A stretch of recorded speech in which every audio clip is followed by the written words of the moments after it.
Bonjour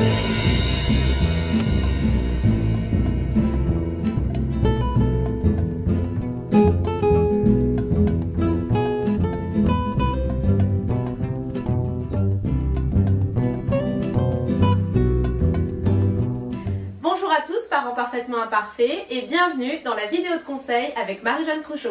Bonjour Claude. Bonjour Marie-Jeanne.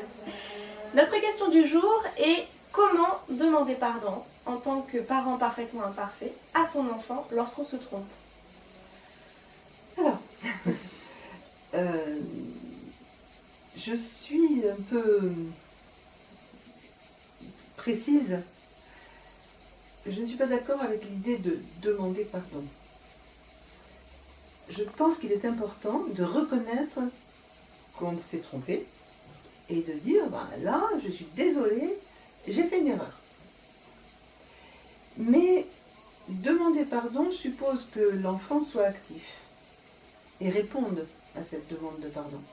Or, peut-être qu'il est encore très en colère contre nous. Et il a tellement besoin de nous qu'il risque de dire oui, ça va, c'est passé, alors qu'il est en colère. Et je crois qu'il faut lui laisser cuver sa colère tranquillement. Comme nous, quelquefois, il nous énerve, nos gamins. Hein. Bon, c'est important, des fois, justement, de pouvoir... on n'a pas des fois envie tout de suite de pardonner.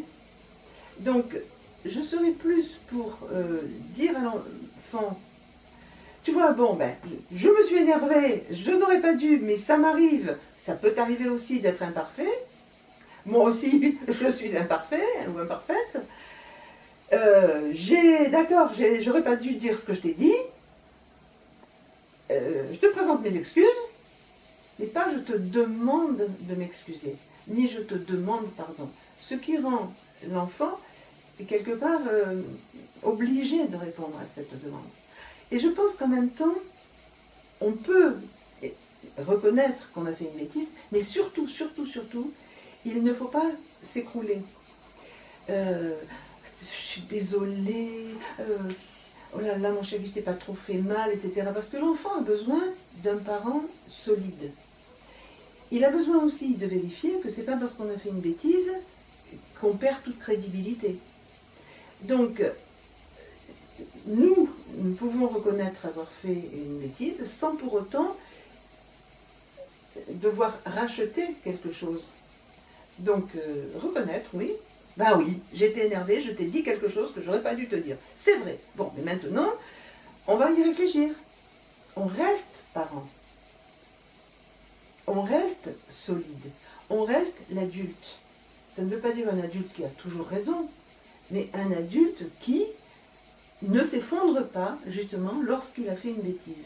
Ce qui peut énormément aider notre enfant à construire sa confiance en lui, puisque lui aussi, quand il va faire une bêtise, on pourra lui dire, ben, tu as fait une bêtise comme j'en ai fait. Ok? Mais c'est pas pour autant que c'est fini. C'est pas pour autant que tu es nul. Une bêtise, c'est une bêtise. Je suis pas une maman nulle parce que je fais une bêtise. Tu n'es pas un enfant nul parce que tu as fait une bêtise. Est-ce qu'on peut dire à notre enfant qu'on apprend aussi notre métier de parent? Ah, j'ai jamais réfléchi à cette question. Je me demande ce que ça apporterait à l'enfant.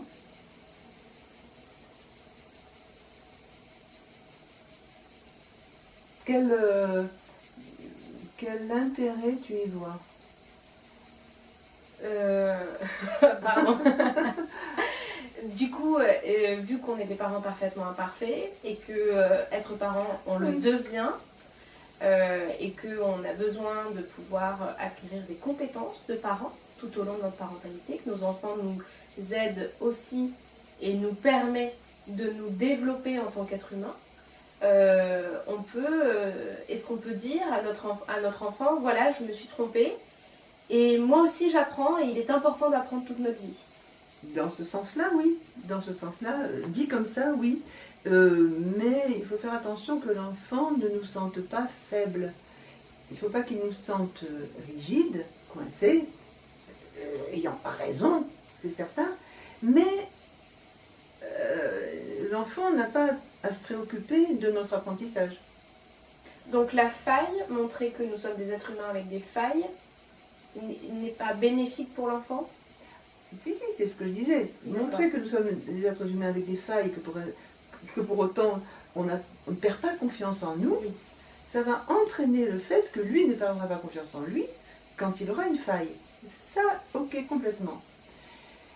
Mais lui parler d'apprentissage de parents, etc., je ne sais pas si c'est son problème. Lui dire, effectivement, ben, tu vois, on apprend au fur et à mesure, oui, mais peut-être légèrement, quoi. Ok, merci beaucoup Marie-Jeanne. Du coup, chers parents parfaitement imparfaits, n'oubliez pas de vous faire confiance et de surtout être sincère avec vos enfants. À très bientôt, au revoir. Au revoir Marie-Jeanne. Au revoir.